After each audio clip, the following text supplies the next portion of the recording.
자, 그다음에 중간 생략 등기는요. 위에 그 진정명의 회복 이전 등기 청구권은 그 이제 진정명의 회복 청구권도 그 소유권자의 어떤 그죠? 소유권자 기존의 소유권자의 어떤 편의를 위해서 인정하는 거잖아요. 어, 중간 생략 등기도 그렇게 이해하시면 됩니다. 원래 영호는 원래 영호가 등기를 받기 위해서는 첫 번째 순자를 대위하여 영자한테 순자에게 등기를 해달라라고 청구하고 순자가 등기를 받으면 순자에게 나에게 등기를 해줘 라고 청구를 하는 게 원칙입니다. 그 청구를 해야 되는 게 원칙이에요. 자, 1번은 뭐 이제 채권자 대위는 이거는 나중에 이제 하고 원래 이렇게 해야 되는데 이제 영호가 이렇게 아니 어차피 순자를 거쳐서 최종적으로 나한테 소유권이 올 거잖아. 그러니까 그냥 영자한테 건너뛰고 영자한테 바로 청구할 수 없나요? 그러면은 이거는 원래는 이 두 개 청구를 해야 되지만 이 중간 생략 등기를 이제 이거를 하게 되면은 영자 순자 건너뛰고 영자에서 영자에서 영호로부터 바로 가니까 영호는 한 개만 하면 되죠. 얘는 두 개잖아요. 근데 이 중간 생략 등기는 영자한테만 청구하면 되는 거예요. 그래서 조금 더 간단해지죠. 자, 그런데 어, 여기서 이제 중간 생략 등기에서 주로 이제 문제가 되는 게 뭐 당사자 간에 이제 합의가 있어야 되고 그다음에 각 매매 계약이 유효할 것을 이제 요한다. 그게 뭐냐면요.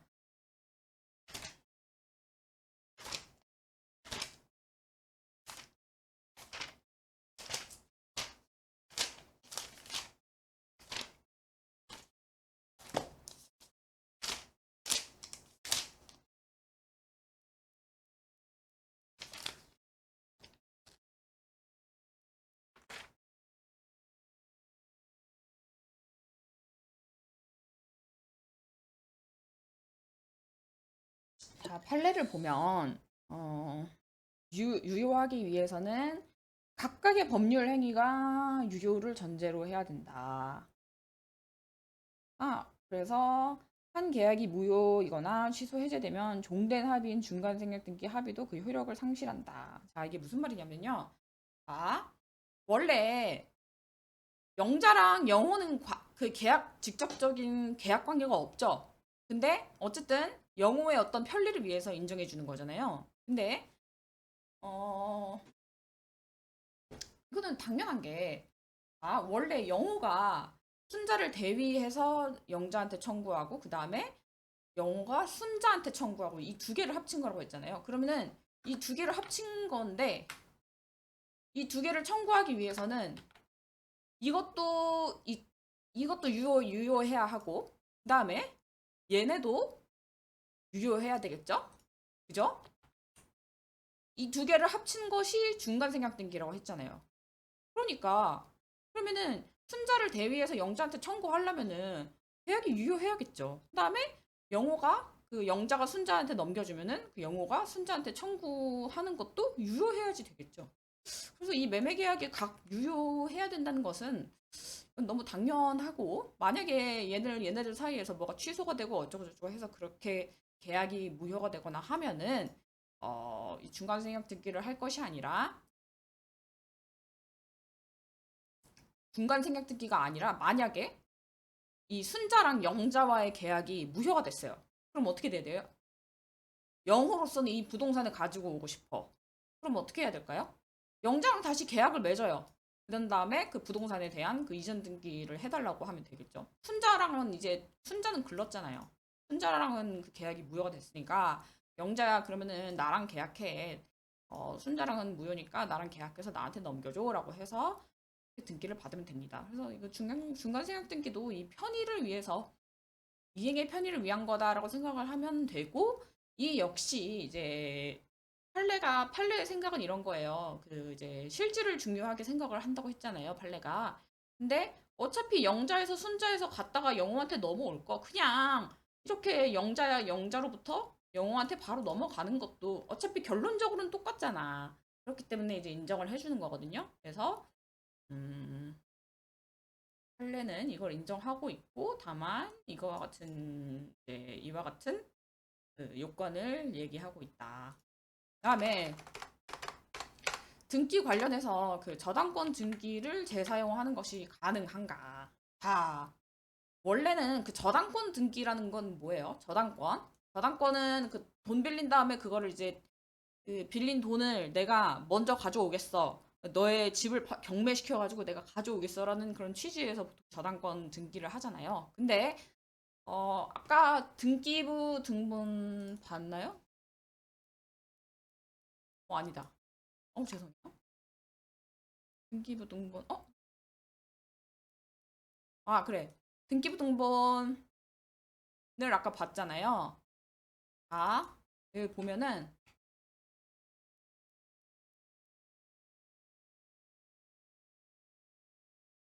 근저당 설정 여기 보이시죠?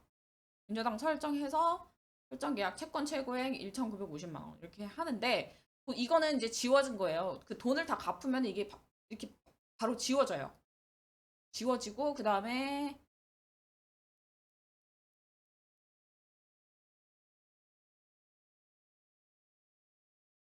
그죠, 그죠. 조흥은행이 이제 근저당 먼저 설정했다가 이제 말소가 됐고, 그다음에 지금 얘는 아직 그 말소가 안 됐네요. 지금 채권 최고액 8,400만 원인가 이렇게 있는데, 근저당이 설정이 되어 있는데 아직 말소가 안 됐어요. 자, 그러면은 근데 보통은 원칙적으로 봤을 때 이 8,400만 원 이 채권 뭐 어쨌든 이 돈을 내가 빌린 거 영수기가 채무자잖아요. 채무자가 빌린 거 다 갚으면은 영수기 집에 이 근저당 설정되어 있는 거 바로 아까처럼 이렇게 짝짝짝짝 지워지는 게 원칙이에요. 근데 이게 지워지지 않고 있어요.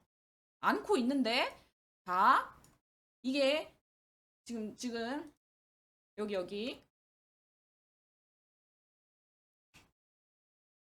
여기 요 3번 그 주식회사 우리은행이 이제 그 소유자 영숙이한테 빌려주고 8,400만 원 근저당권 설정했단 말이에요. 근데 영숙이가 우리은행한테 다 갚았어요. 근데 이제 이번에는 어디에다 빌리나? 국민은행한테 또 빌렸어. 국민은행한테는 이번에도 8,400만 원 빌렸다고 해봐요. 그러면은 국민은행으로서는 이거 그 우리한테 빌린 돈도 비슷하고 여기 근저당권자 은행도 비슷하네. 우리 이거 그냥 이거를 조금만 고쳐가지고 쓰면 안 될까? 왜냐면은 저당 그 등기를 하는데 또 그런 비용이라든지 시간이라든지 이런 게 들기 때문에 이 뭐야 근저당을 다시 재사용하면 안 될까라는 그런 생각이 든단 말이에요. 그래서 이제 이 근저당권을 재사용한 사례가 있었나 봐요. 근데 그 밑에 이제 또 요 3번 근저당 밑에 다른 애가 근저당을 설정을 했겠죠. 그래서 그 근저당을 설정한 애가 아니 위에 뭐야 이 근저당 설정한 거 이거는 원래 채무를 다 갚으면 바로 없어지는 거 아닙니까? 근데 얘네들이 이게 재사용한 거예요. 없애주세요라고 하니까 법원이 뭐라고 하냐면요. 자, 새로운 채권자 있죠? 새로운 채권자인 여기는 지금 뭐 기존 채권자는 우리은행인데 새로운 채권자인 국민은행한테 다시 돈을 빌리고 이를 담보하기 위해 저당권 이전에 부기 등기를 한다는 합의를 누구랑 하냐? 누구랑 합의를 누구냐 하냐? 채무자랑 하고 채무자 그다음에 기존의 우리은행이었죠? 이렇게 3자가 합의를 한 경우에 3자를 합의를 한 경우에 여기에다 3-1 이렇게 해가지고 근저당 설정을 다시 할 수 있다. 그러면 뭐예요? 3-1은 4번에 앞서는 거죠. 그러면은 나중에 경매할 때 3-1이 4번으로 근저당 설정한 애보다 먼저 돈을 가져갈 수 있는 거죠. 근데 부기 등기를 해서 그렇게 하는 거 가능하다, 재사용 가능하다 라는 게 판례 입장입니다. 자, 그런데 이런 일이 발생했어요. 어, 근저당 우리은행. 그다음에 시간 순서대로 보면 그래요. 시간 1, 2, 여기 1, 2, 3은 시간 순서를 말하는 거예요. 2012년, 그다음에 2013년, 2014년 요렇게 된 거예요. 그러면은 근데 이거는 1, 2, 3번 순서대로 일어난 거라고 했잖아요. 2013년, 12년, 13년, 14년 이렇게 됐는데 아까 우리 이 근저당 만약에 우리은행이 한 다음에 그다음에 국민은행으로 이제 다시 이거 재사용 가능하다고 했잖아요. 자, 그런데 첫 번째 2012년에 우리은행의 근저당이 설정이 됐고 그다음에 2번으로 그 다음에 신한은행에서 또 돈 빌려가지고 여기 근저당 설정이 됐어요. 근데 내가 아까 다시 국민은행에 원래 국민은행에 얘 신한은행이 없으면은 요거를 재사용을 할 수가 있어요. 그러면은 아까 말씀드렸듯이 어떻게 돼요?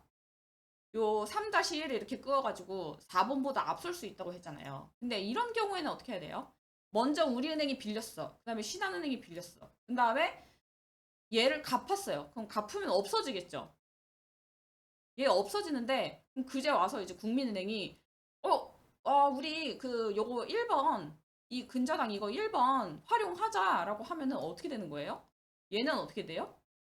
얘 갑자기 그러면은 얘는 얘도 낙동강 오리알 되는 거예요, 얘. 그냥 자, 나는 앞에 우리은행만 있는 걸로 알고 있었고, 그래, 우리은행에 대한 빚을 갚으면은, 그 다음엔 내가 이제 1등이겠네라고 생각을 하고 있었는데, 갑자기 국민은행이 또 나타나. 여기에 있는 8,600 갚았는데, 국민은행이 또 8,600 빌려가지고 자기가 1번으로 들어간대. 그러면은 그거는 우리가 생각했을 때 그 정의관념에 맞아요, 안 맞아요? 왜냐면 이 신한은행은 요 앞에 것만 우리은행만 파악을 하고 자기가 그러면은 이거 빼면은 내가 이제 내가 2번으로 들어가도 상관없겠다. 만약에 얘가 지워지면은 내가 1등으로 얘가 이제 1번 근저당이 되는 거잖아요. 그럼 내가 1등으로 여기서 경매에서 저기 배당을 받을 수 있겠구나라고 생각을 했는데 갑자기 또 국민은행이 들어와 버리네. 이 입장에서 황당할 거 아니에요. 그래서 이런 경우에는 그 시간 순서대로 봤을 때, 얘네들이 이제 부기등기를 하고, 그러니까 이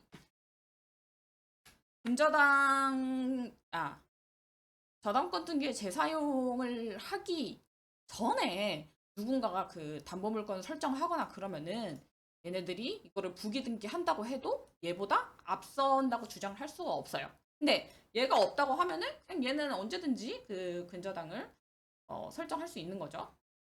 재사용이 가능하다고 했잖아요. 그래서 우리은행에서 국민은행으로 바꿔가지고 근저당을 쓰는 것이 가능하다.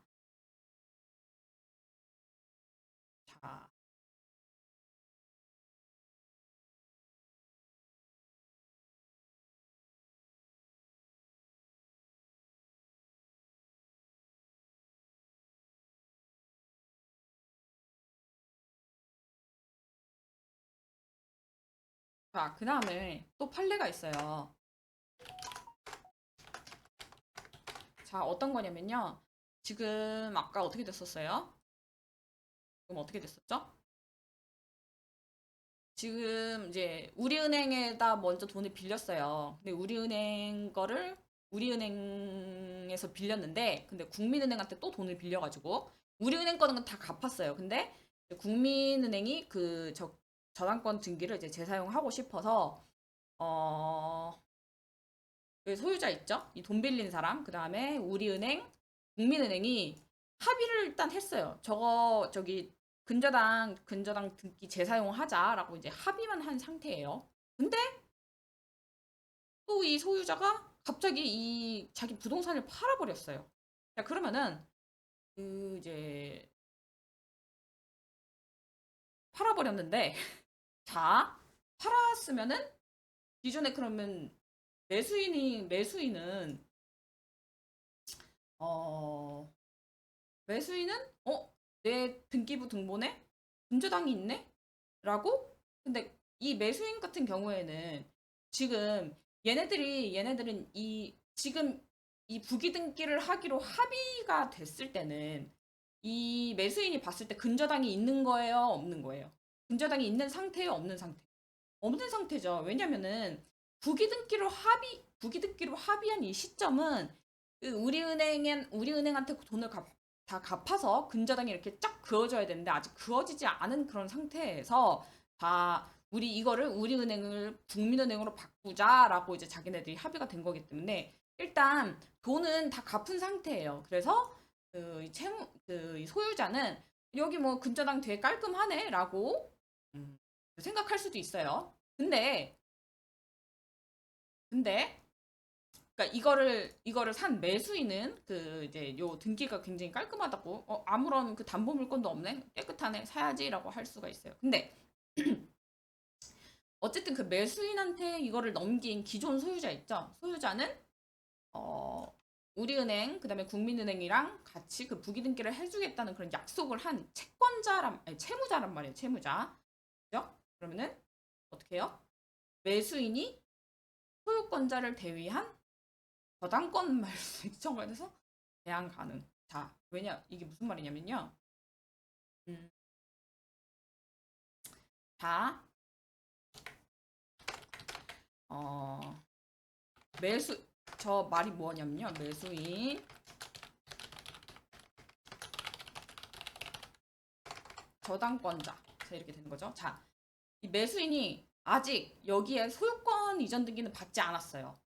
그죠? 왜냐면은 여기 소유권자라고 되어 있는 것은 얘가 아직 소유권이지 얘는 아직 계약만 한 애예요. 아직 그 여기에 등기를 받아서 완전한 소유권자가 된 사람은 아니에요. 이 매수인은. 근데 이 매수인이 이 부동산을 사고 싶은데 여기 저당권이 있네. 저당권.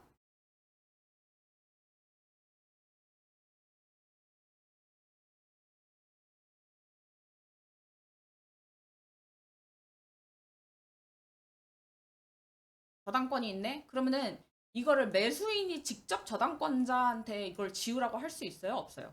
없어요. 왜냐면은 매수인 아직 여기 그냥 그 매매 계약만 했을 뿐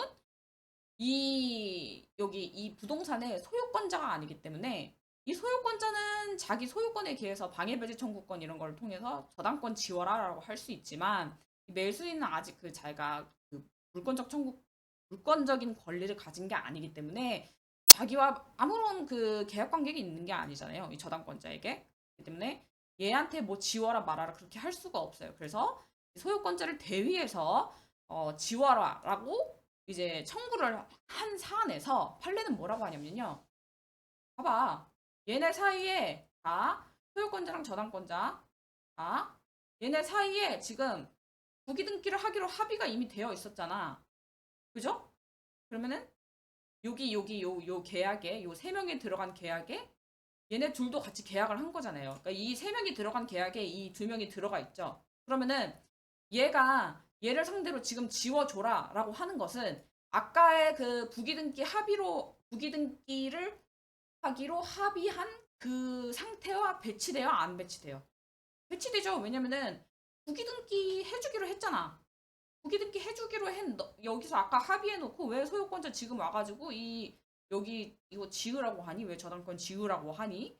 그렇게 할 수는 없어.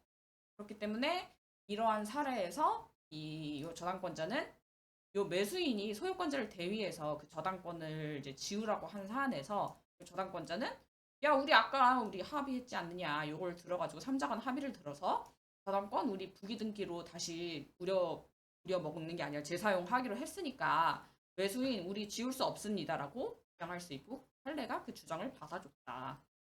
그래서 이거 조금 어려운데 부기등기라는 그 개념 있잖아요. 짝대기 한 번 더 그어가지고 가지번호로 해서 가지번호로 하면은 그 순위는 아까 봤듯이 다 여기 3-1로 다시 3-1로 해요. 그러니까 근저당권을 이제 우리은행에서 다 갚고 국민은행에서 새로 이제 근저당권을 이거를 재사용해서 쓰고자 하면은 3-1로 해가지고 근저당 설정이 가능하다는 건데 그러면은 얘는 순위 보전을 할 수 있죠. 즉 순위 번호가 4번으로 된 애보다 얘가 빨리 될 수가 있는데, 근데 만약에 얘네가 부기 등기 3-1을 하기 전에 4번 애가 설정이 됐다면은 걔한테는 대항을 할 수가 없다라는 취지의 판례가 아까 이거죠. 어,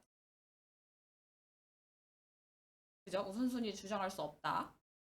근데 이제 여기를 합의를 한 상태 있잖아요. 소유자와 종전 그 우리은행, 국민은행 다 같이 합의를 한 경우에 매수인이 소유권자를 대위해서 그 저당권 지으라고 하는 경우에 우리 저당권 다시 쓰기로 이미 우리는 먼저 합의가 되었어라고 하면서 이 저당권자는 뻐길 수 있다. 그런 취지입니다. 자, 다음에 등기의 추정적 효력은 쉽게 생각하시면 돼요. 멀쩡한 방법과 순서대로 이뤄진 적법한 등기라고 추정을 하는 것. 자, 무슨 말이냐면요. 어떤 사람이 등기를, 자, 내가, 어, 음, 제가, 나, 영숙이한테서, 제가 영숙이로부터 그 이제 부동산을 사려고 해요. 그래서 이제 등기부 등본을 봤어요. 그래서 영숙이가 그 소유권 이전을 받았다고 나와요. 근데 갑자기 영철이라는 애가 나와. 영철이라는 애가 나와. 영철이라는 애가 나와서 튀어나와서 무슨 말을 하냐면은 그거 영숙이가 그 거기 소유권 지금 소유권자로 되어 있지. 나는 지금 이 소유권을 받으려는 사람이고 영숙이는 지금 등기부의 소유권자로 된 사람이에요. 네. 영숙이가 소유권자로 돼 있는 것 같은데 실제로는 나 영철이가 소유권자야라고 했을 때 내가 그 말을 믿어야 돼요. 이 영숙이가 소유권자라는 걸 믿어야 돼요. 이 말을 믿어야 돼요. 왜냐면은 등기에 이렇게 나와 있잖아요. 그리고 만약에 이 영숙이가 소유권자가 아님을 내가 주장하고 싶으면은 왜 영숙이가 소유권자가 아닌지 그거를 내가 입증해야 된다. 그러니까 이 추정적 효력이라는 것은 사실은 이제 재판에 갔을 때 재판에서 입증 책임이 이제 바뀌는 그런 효과를 나타내요. 그러니까 만약에 등기에 추정적 효력이 없다고 하면은 내가 등기를 믿고 뭐를 샀습니다라고 하는 것에 그 이제 등기를 보고 이런 제가 그 영숙이가 이제 소유자인지 알고 샀습니다라고 했을 때 판사가 거기에 신빙을 안 한다는 그런 뜻이죠. 근데 저는 그 등기의 추정적 효력을 인정한다고 하는 것은 뭐라고 볼 수 있냐면요. 등기부 보니까 영숙이가 소유자라고 나왔고요. 그래가지고 제가 산 거예요라고 말하면은 판사는 그래 등기가 잘 이루어졌겠지. 뭐 영철이가 지가 소유자라고 주장하긴 하는데 아니 등기부에 영숙이라고 되어 있네? 그러면은 영숙한테서 사는 나도 적법하게 그 등기를 그 소유권을 이전 받았겠군 이러고 추정을 하는 거예요. 그런데 영철이가 나타나서 그거 지 거래. 그러면은 자 영철아 네가 이 등기 이상하다는 거 입증을 해라. 네가 자료를 입증 자료를 가져와라 하는 거죠. 그러면은 만약에 영철이가 나를 상대로 이전 그 말소 등기 청구를 이제 신청했어요. 왜냐면은 지 땅인데 왜 내가 등기를 했냐 이거야. 그래서 영철이가 나를 상대로 소송을 했는데 그러면은 영철이 변호사가 더 힘들어요. 내 변호사가 더 힘들어요. 영철이 변호사가 더 힘들어요. 왜냐면은 나는 그냥 가만히 있으면 돼요. 왜냐면은 나는 등기 보고 샀다 이렇게만 주장하면 되거든요. 근데 영철이는 왜 이 등기가 무효인지 영숙이가 그 등기에 있는 거지 왜 무효이며 그로 인해서 나는 어떻게 무효인지를 다 영철이 변호사가 입증을 해야 된단 말이에요. 그래서 그 자료를 모을 책임이 다 영철이 변호사한테 있는 거죠. 그래서 이거는 이제 추정적 효력이라는 것은 입증 책임을 이제 전환시키는 그런 이제 효력이 있는 건데 그 입증 책임을 전환시키는 것이 그러면은 뭐냐?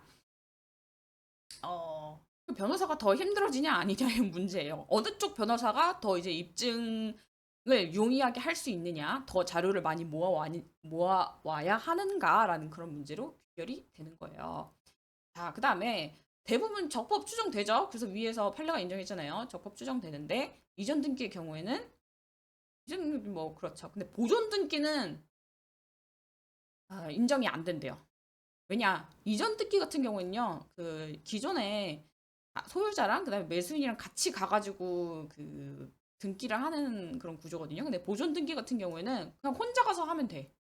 그래서 추정이 되지 않기 때문에 이 보존 등기가 유효하다고 하는 것은 지금 보존 등기 명의자가 입증을 해야 돼요. 그러면은 나중에 그 제3자가 그 보존 등기 명의자를 상대로 소송을 했어요. 그러면은 보존 등기 명의자를 대리하는 변호사가 더 힘들어요? 아니면 그 제3자가 더 힘들어요? 이번에는 보존 등기 명의자가 여기를 대리하는 변호사가 더 힘듭니다. 왜냐? 이게 유효하다는 것을 입증해야 되거든요. 어떻게 유효하냐면요. 뭐, 이 보존 등기 한 사람이요. 저기 뭐죠? 원래 이제 이게 아버지 땅이었는데, 뭐 자기가 이제, 뭐랄까요. 아버지 땅이었는데 뭐 등기가 안 된 땅이었어요. 근데 실질적으로 얘네 아버지가 이제 갖고 있다가 상속을 물려줘가지고 얘가 몇 월 며칠에 그 보존 등기를 하게 된 것입니다. 라고 하면 그 이제 변호사가 입증을 하고 뭐 그 실제로 이제 요 아버지와 요 아들 사이에 그런 어떤 증여 뭐 그런 것들이 있었는지를 이제 요쪽 변호사가 주장해야 되는 거죠. 아까는 그 이제 등기 이상합니다라고 하는 사람이 그 다음에 등기가 이상하다는 것을 이제 입증해야 됐었는데 이 보존 등기 같은 경우에는 등기가 이상하지 않습니다라고 주장하는 쪽에서 그 자료 같은 걸 다 내가지고 입증을 해야 되는 그런 것입니다. 자, 그다음에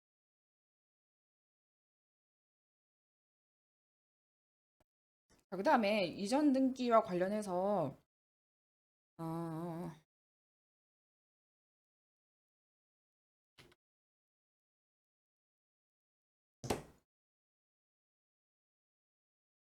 전 소유자가 허무인이래.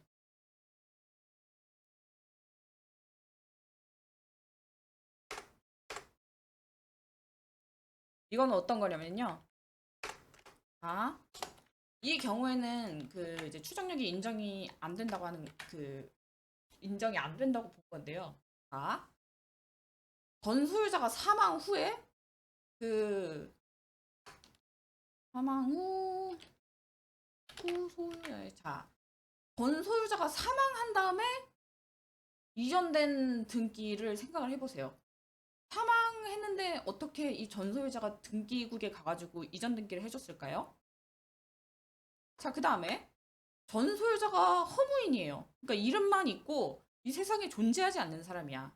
근데 이 사람이 어떻게 등기국 가가지고 같이 그 등기를 해줬죠?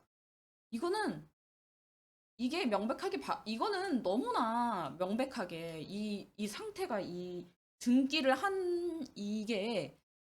한 정황이 너무 이상한데? 누군가가 자기가 전소유자 흉내를 내면서 했을 것이 우리가 봐도 좀 명백하잖아요. 전소유자가 사망했대.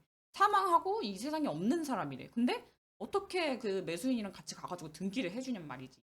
그래서 이거 이 전소유자가 허무인 경우라든지 전소유자가 사망 후 해준 등기라든지 이런 거는 딱 그냥 그 등기부 등본이랑 그 다음에 뭐 사망진단서 혹은 주민등록 등본 같은 걸 보면은 이제 그 전소유자에 관한 정보를 알 수 있잖아요. 근데 이 서류만 딱 보고도 아 이거 진짜 세상에 없는 사람이 이거를 가가지고 해준 등기인데 되게 이상하다라는 그런 생각이 들게 하죠.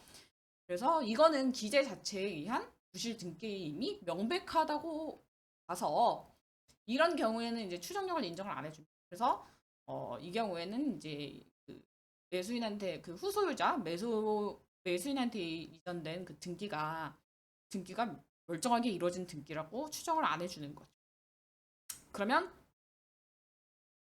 뭐예요? 이쪽에서 그 추정을 안 해주니까 이 등기가 유효하다고 주장하는 쪽에서 아, 뭐 이 사람이 뭐 허무인인데요. 뭐 그래도 어떻게 해가지고 실제로는 제가 돈 다 주고 뭐 이제 전소유자가 사망 후라고 했으면은 그럼 전소유자가 뭐 죽긴 했는데요.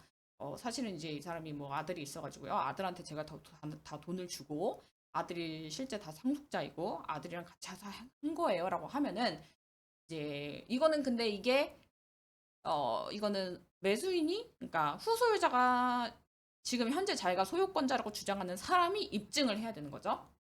그죠? 이거는 원래 등기부 등본이 딱 있으면은 내가 소유자입니다라는 것이 그냥 그건 나는 입증 안 해도 돼요. 그냥 등기부 등본만 내밀면은 내 소유권이 입증이 되는 건데 이런 상황 같은 경우에는 이 등기부 등본만 내민다고 내 소유권이 입증이 되는 게 아니라 다 여러 가지 이제 상황들 있잖아요. 아까 말했듯이 실제로 뭐 아버지는 돌아가셨는데요. 그 아버지랑 계약하긴 했는데 뭐 찾아보니 아들이 있어가지고 그 아들이랑 뭐 아들한테 잔금 치르고 아들이랑 같이 해가지고 한 거예요. 뭐 이런 사정들을 이제 자기가 다 입증해야 되겠죠. 그런 차이점이 있습니다. 그래서 아까 이런 거 같은 경우에는 기재 자체에 의해서 너무 이상하게 그 실어진 등기 이미 확실하기 때문에 이거 같은 경우는 추정력이 미치지 않는다라고 했고 실제 등기부는 아까 봤죠? 자, 그다음에 그러면은 등기부 추정력을 인정하는 가장 큰 효과는 대부분의 경우에는 뭐 그 담보 물건 이런 거 설정한다든지 소유권을 이전받는 경우엔 당연히 그리고 여러분 그 임대 계약할 임차 계약할 때도 우리가 이제 보통은 전세 계약이라고 하지만 그거는 이제 우리가 뉴스에 나오는 그런 전세 계약 혹은 우리가 통상적으로 뭐 전세는 얼마야, 전세가는 얼마야라고 했을 때 그 전세 계약은 민법적으로 봤을 때는 임대차 계약으로 했잖아요. 그럼 그런 경우에도 내 보증금이 만약에 여기 임대차 보증금이 뭐 3억 이렇게 된다고 하면은 그 집이 만약에 6억짜리예요. 그 이제 매매가는 6억이고 전세가는 3억인데 만약에 거기에 4억이 4억이 근저당 잡혀 있으면은 나 그 집 불안해서 들어가요, 못 들어가요? 못 들어가죠. 소유자가 만약에 그거 못 갚으면은 경매돼서 만약에 뭐 5억 이 정도에 낙찰되고 그 은행이 4억 가져가면은 나는 그 보증금 3억 원 그 준 거 어떻게 다 반환받아요. 몇 억이 날라가는 그런 무시무시한 상황이 있기 때문에 요즘은 이제 임차인의 경우에도 다 그 대부분 그 임대인 그 소유자의 그 부동산 등기부를 한번 떼보고 거기에 이제 이 사람이 소유권자가 맞는지 그리고 이 사람이 소유권자가 맞으며 뭐죠? 소유권자가 맞으며 그다음에 담보 물건은 뭐가 있는지 그런 걸 이제 체크를 하는 거죠. 그래서 요즘 많이 이제 얘기되고 있는 그 전세 사기 같은 경우에도 그 사람들도 대부분 그 했을 때 그 다큐멘터리 같은 걸 보면은 그 사람들 이제 매수 시점에는 그 이제 소유자가 실제로 이제 멀쩡하게 있었는데 이제 그 사람들이 이제 임대차 계약을 체결하고 나서 소유권자가 그 바뀌는 건데 소유권자가 그 보증금을 물어낼 그 형편이 안 되는 그런 사람이야. 이런 경우에 뭐 전세 사기 당했다 이런 그런 이제 얘기를 하는데 그런 경우에도 이제 사실은 그 사람들은 등기부를 보고 이 소유자가 이제 나한테 보증금을 물어주겠거니라고 이제 했는데 이제 소유자가 바뀌어 버렸단 말이에요. 그러면은 임대차 보호법에 의해서 그 바뀐 소유자가 보증금을 물어내야 되는데 그 사람은 이제 자기는 무자력자야. 그러면 이제 어떻게 해요? 어, 보증금 못 받게 되는 걸 수도 있죠. 그래서 이제 전세 사기 이렇게 하는데 아무튼 그 등기부를 그래서 대부분은 그 부동산 거래에서 그 등기 내용을 알고 있었던 것으로 아기로 추정하기 때문에 해제 제3자의 경우에도 그거랑 그다음에 명의신탁에서 아기도 보호되잖아요. 그런 거는 뭘까요? 아기라는 것은 여러분 아기 알죠? 그 사정을 알고 있었다. 예를 들어 해제가 될 사정을 알고 있었다든지 아니면은 명의신탁이라는 그 사정을 이 제3자가 이제 알고 있었다는 게 악이잖아요. 근데 이 사람도 보호하는 이유는 어쨌든 이 사람들은 그 부동산을 보고 대부분 거래를 하잖아요. 여기에 제3자는 이제 물권적 지위를 갖추는 사람이잖아요. 그러면은 이 제3자가 물권적 지위를 갖추기 전에는 그 물권 행위가 있었을 거 아니에요. 그럼 그 전에 뭐 소유자든 대부분 소유자겠죠? 이 소유자가 이 등기부에 이 사람이 소유자라고 되어 있네라고 신뢰를 해서 이 제3자가 그 물건을 이어받아서 물권자가 된 건데 이 사람도 어쨌든 그 등기부 신뢰한 거 아니냐. 그러니까 어, 어,